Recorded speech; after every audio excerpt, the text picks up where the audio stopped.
video is about something called existential crisis, and my experience with that. What it is, why it happens, how it looks like, and basically what to do about it. So existential crisis. Existential crisis is something that I have experienced myself. For those who are familiar with astrology, you don't have to be familiar with astrology, but it's something that happens at the age of like 27, 28, 29, called Saturn, return of Saturn. So the typical age for this to happen, it could be late 20s, beginning of 30s. It doesn't have to happen. Some people manage to pull through it, but then it comes in as a middle life crisis, or at least that's the way I understand these things working.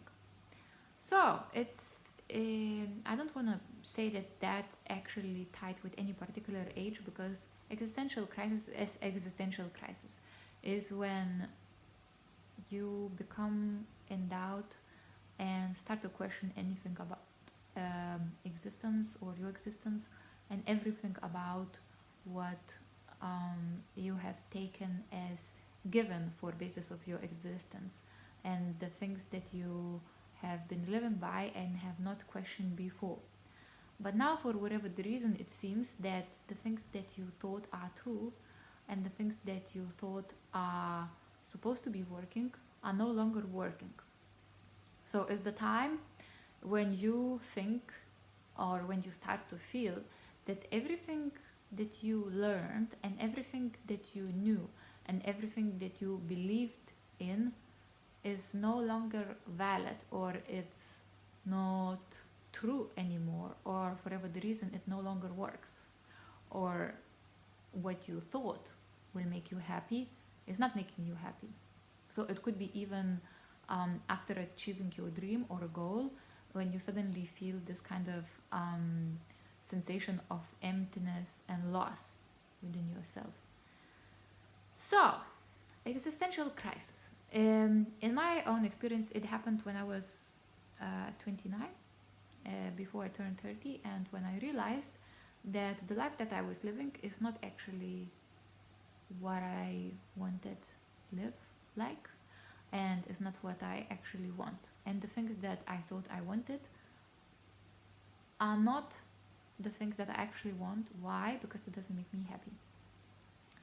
Also, things that I believed, I started questioning and I started doubting in them, because it became not so unquestionable as it was before, because most of our beliefs we take in from our young age, from those people who are around us, our primary caregivers, parents, neighbors, grandparents, parents of our friends, teachers, and any other influential adults around us. Influential, in a sense, people who make some impression onto us, and we pick up things from them.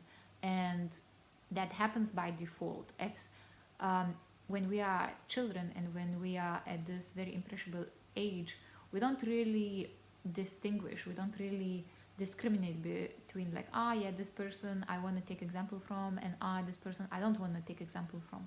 We by default absorb lots of things that are around us, and we learn behaviors not by listening what is being said, but by observing what is being done, and by taking that as the truth rather than the words that are being said.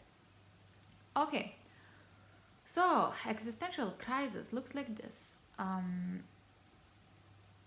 Main thing is you cannot really deal with your life anymore. Something starts to feel terribly wrong, and something starts to feel like is not going so well anymore. and suddenly you start to feel loss. It could be that this feeling hasn't happened like immediately and straight away. It could be that this was something that was building on for quite some time, but um, at the point of crisis, you kind of realize that, oh my god, something is terribly wrong. Okay, why it happens? Um, I believe that it happens because the things that we build are built on false foundations. Um, well, on one hand, foundations cannot be false because if we build something, there must be some foundations and we must have taken them from somewhere. But usually, it's like foundations that are not really ours, that doesn't really come from our authentic place and our authentic self. It's the place usually that has been programmed into us or picked up from our environment. So what could it look like? For example, it could look like I think that I should have a corporate job, 9 to 5 of mid-management position, and that's what it takes to be happy, and that's what it takes to be successful, and that's what it takes for my life to be fulfilled. Also, I may believe that by the age of 27, maybe I should be settled down and start to build my family, or maybe have a car, or maybe start buying a house. And those are the things that would set me on eternal happiness, shall we say. And when that time comes, you start to feel like actually none of these things are happening. What's going on? Or even if some of those things are happening, I'm not happy. So what's going on? So first question is, why do I think I should be happy? Because I think if I have things that I wanted to have, I should be, right? Because that's what my parents told me. Also, if I already am doing something that is a good thing to do, why it doesn't bring me satisfaction? Because it's something that should bring me satisfaction, right? And then also, if I have a good position, say social position or status, I should be feeling like proud of myself, and I should be feeling good about myself. So why don't I? What's happening? So these questions are kind of like a question that starts this trend of questioning everything, or at least it did to me. And then at the point of like crisis, I realized that, wait a minute, is it true that this thing will make me happy? Is it true that this job or having a career like that is a way to go for me? When have I decided? Is it really what I want? Is it really my want and my wish? Or is it something that I've been doing because I thought I had to? Or I thought everybody had to? Or I thought that I wanted to, but actually didn't? So, yeah. So this crisis situation happens, and then everything breaks down, and then it's really hard to learn new ways of doing things straight away. Usually it takes some time being in this position of not knowing what to do, or even accepting the fact that all the things that I knew up until now and I thought to be true are not true. So the most difficult part of this existential crisis is actually being in a place of crisis and staying there. Because dangerous here could be escapism and some kind of behaviors that might temporarily stop this intense feeling of something being wrong and something breaking down. But it's a little bit like, sweeping stuff under carpet, or it's a little bit like pretending that the fire which is going on behind me is not going on, and it's just a matter of time when my back is gonna start burning, and then it will be the time when I will really know that something is wrong. So I think personally the most important thing in the crisis, at least when it starts happening, is to admit that the crisis is happening and that we are at loss and that we don't know what to do, and to be with it. So it's not to say to stay miserable and stay in this painful situation forever, but it is to say that you cannot deny where you are, or if you do, then you can't really even start working your way out of that. It's like they say, for the first step for recovery for any addict is to admit that you have an addiction. So because otherwise you can't even take any steps to recover. So it's the same with that. I don't think that existential crisis is a bad thing. I actually think that existential crisis is a good thing. When existential crisis is happening, it's a sign that you no longer want to live in this false kind of life that you built for yourself. What I mean by false, I don't try to invalidate the kind of reality that life is happening, but is false in the sense that is not truly coming from our core and our authenticity. So being able to stay in this uncomfortable state for as long as you need to is, I think, one of the most important steps getting out of this crisis. Well, a uncomfortable thing about it and not pleasant thing about it is that it's usually, I don't feel that it's something that you can get over overnight or even over a week.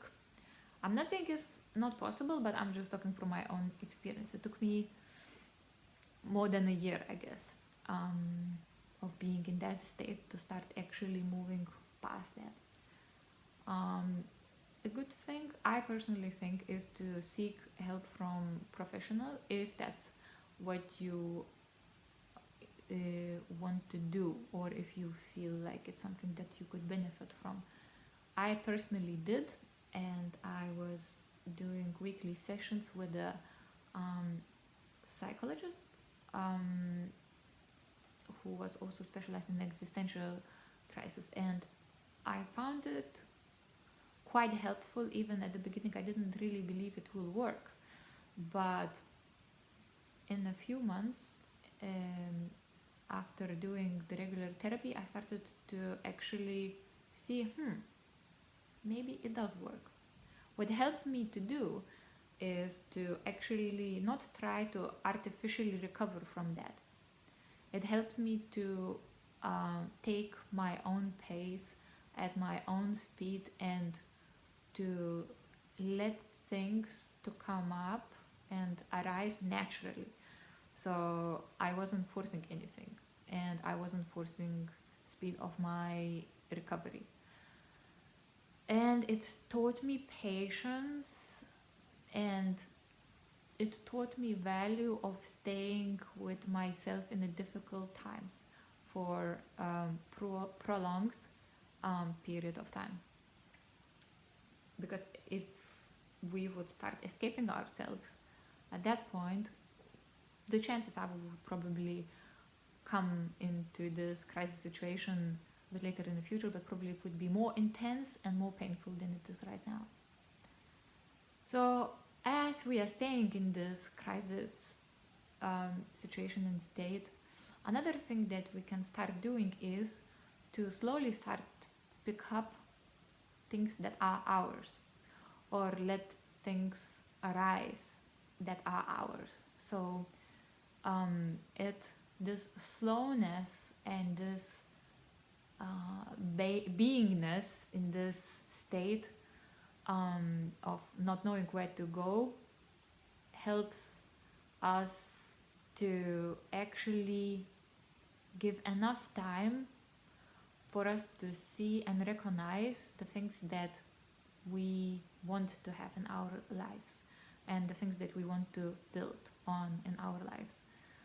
Because we are not forced, because we don't know where to go, we're not forced to take any direction.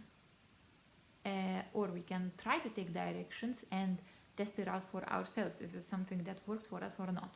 Talking about the job, talking about relationship, talking about way of living, talking about prioritizing ourselves, or maybe finding new hobbies.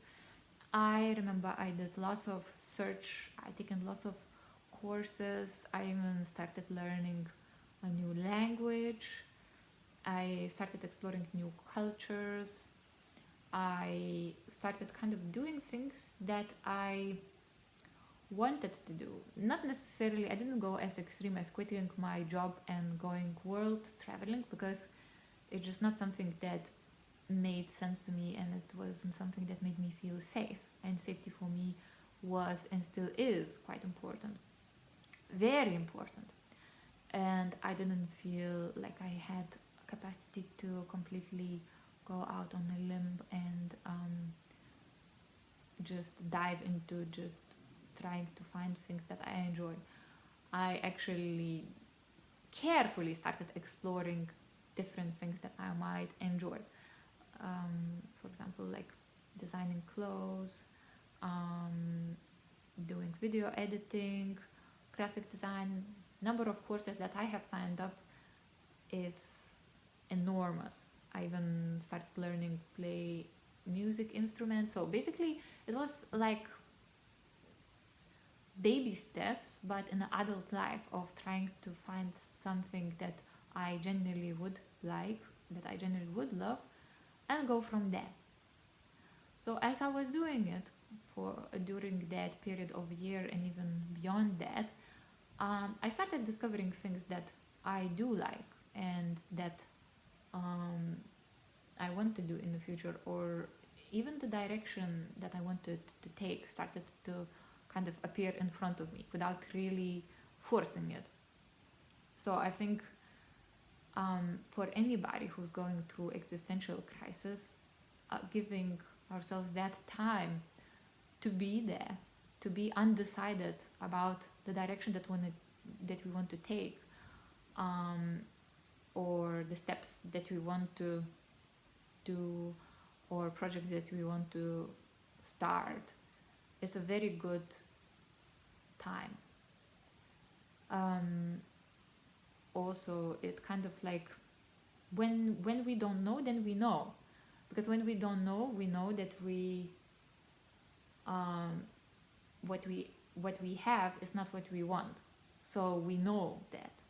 So already we have eliminated a lot, because we know that the thing that we have right now doesn't really make us happy, and that's already half job done. Maybe of course there are some things that make you happy in your current life, even if you're having a crisis, but there are also things that we may think makes us happy, but do they really makes us happy? Or even the things that on paper may look good, like a good job or a good relationship, but if it does not really make us happy, if we don't really feel like it makes us happy, that probably means that thing does not truly makes us happy. It doesn't mean that the whole thing is wrong. It doesn't mean that the job, for example, is wrong, but it could mean that there is element in it, or a few elements in it, that we actually would like to change. So to get out of this crisis, the best thing to do is to, while being in a crisis and allowing ourselves to be in a crisis, give ourselves permission to stay there as long as we need to. At the same time, give ourselves permission to try to find things that we may enjoy, and also give permission to ourselves to make mistakes. Give ourselves permission to change our minds, give ourselves permission not to follow through with our commitments, because sometimes we may start something that we think we may like, but then we discover we don't really like. And if we already tied ourselves in it, we might feel even more depressed because we may think, okay, now I need to finish this thing.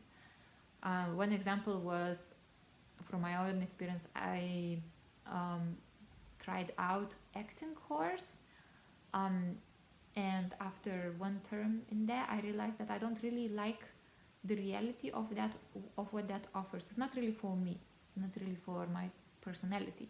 It works for other people, but it doesn't necessarily work for me. And even though I paid quite a lot just to start that course, after I decided that that is not for me, I just basically cut the losses and decided to forget about what I paid and just to kind of move on and see what else is there. So yeah, so this is kind of like a experience summary, tips and tricks on how to stay in there.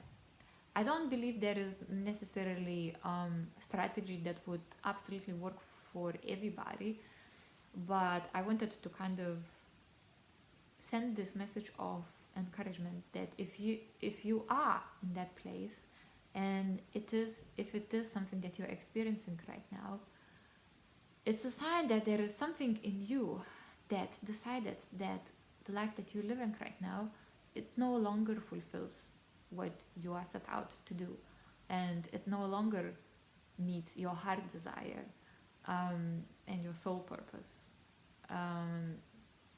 And if you need some time to actually find that and set yourself on a proper course, give yourself that time.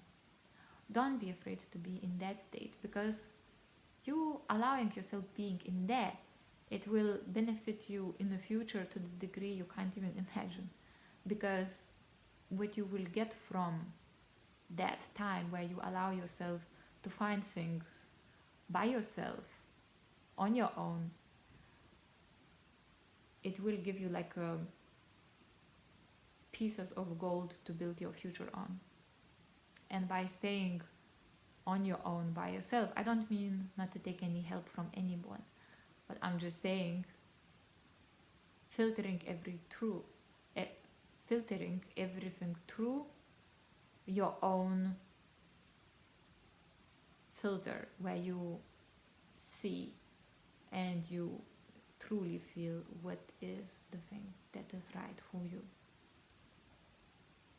So if you're there, hold on, continue, keep on breathing, and I believe that you will get out of there better off than you got in.